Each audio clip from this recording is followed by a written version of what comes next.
things I get asked quite a lot while I'm travelling around the world is how on earth can I afford to do it? Have I won the lottery? Am I a millionaire or something? And the answer is no, I'm not. I just know how to travel on the cheap. So here on this video, I'm going to give you my top 20 tips for how to travel around the world in style on a shoestring. Number 20. Avoid expensive countries. I know this seems like a no-brainer, but just try and stay away from places like Qatar, Japan, Norway or Angola. Try and stick to places in Southeast Asia or India or South America or the Near East. A beer in Vietnam will set you back about 30 pence. 30 pence for a beer. Lovely. But even if you do find yourself in expensive countries, there are ways of keeping that cost of living very low indeed. Number 19. Travel light. If you're not going on an expedition to the Himalayas or the Antarctic, there's no reason to take a load of stuff with you. All you really need is some clothes, a camera, maybe a laptop, and a sleeping bag. Don't waste your money before you leave on a bunch of equipment that you're probably going to break or lose on the road. You don't need it, don't take it, save your money. Number 18. Purchase a decent guidebook. When you're travelling, the quickest way to lose all your money, aside from being mugged, is by being ripped off. So before you go, know the exchange rate, know the price of excursions, know the price of a can of Coke, and if you're in a country where there's no meters on the taxis, arrange a price before you get into the damn things. Welcome to Iraq. When you have developing nations and backpackers, you're gonna have scams. The La Paz taxi scam, the Mysore motorbike scam, the Agra food poisoning scam. Read up. Forewarned is forearmed. And if something sounds too good to be true, it generally is. I beat you! Number 17. Bring a laptop. I know this seems a little bit counterintuitive if you're backpacking around the world, but honestly, a little laptop can be a godsend. If you're stuck somewhere for a few days, you can write up your blogs, you can read books, and also there's Wi-Fi everywhere. This means that you can use Skype and chat to your family and friends anywhere in the world for free. Magic. Number 16. Unlock your mobile phone. Almost every country I've been to has had local SIM cards on sale for about $1.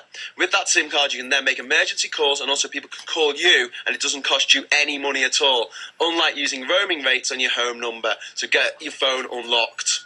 Number 15. Get yourself some decent travel insurance. I can't emphasise this enough. If you're unconscious at the side of the road, there's nothing to stop a corrupt Indian doctor hiring a helicopter to take you to the nearest hospital at a cost of 50 grand, a fare that you will have to pay if you're not insured. So good insurance is a must. Go to moneysavingexpert.com and check out the cheapest deals online before you go. You can usually get a worldwide 12-month policy excluding America for about 50 quid. It's worth every penny. Also, if you've got a credit card, there's a good chance you might get some free travel insurance in the small print. Check it out. Number 14.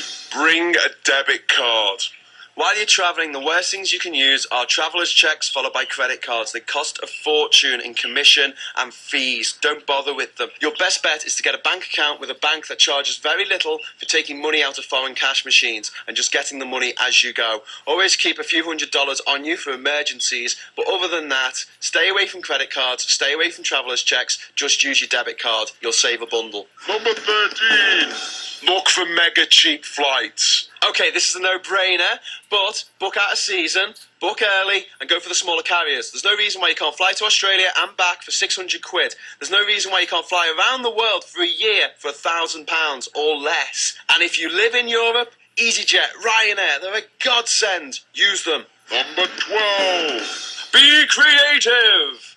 Okay, you're in London for the day and you don't want to carry your backpack around, put it in a museum, it's free. If you need a shower desperately, go into a fancy hotel and just ask if you can use their facilities. They usually say yes. So we managed to get some cushery, and after cushery I went to the hotel, a hotel to go and abuse the facilities. And if you're a girl and you need to touch up your makeup, why not just go into a pharmacy and ask to try out some of the products? Works for me. Number 11. Flag a student card. One of the best things to have while you're travelling is an Isaac card. It can save you up to a third on your flights. It can save you up to half when you visit museums and attractions. If you can't get one because you're not a student, try and blag one. Failing that, you can buy them on Kosan Road for about £5. Number 10. Overland it. In general, flying is going to be more expensive than travelling overland. And unless you're in a really retarded country like the UK, public transport is always going to be cheaper than private transport. So climb on top of the chicken bus and have a good time. You'd probably have more fun that way. And also, if you can teach yourself how to sleep on a bus, on a coach, on a train, on a boat, you'll save yourself a night's worth of accommodation. So it's a clever thing to do. This is awesome value for $20.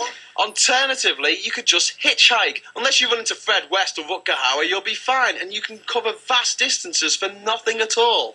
But if you do decide to hire a car, always pre-book the smallest, cheapest model. 9 times out of 10, you'll get a free upgrade when you arrive. Number 9. Sneak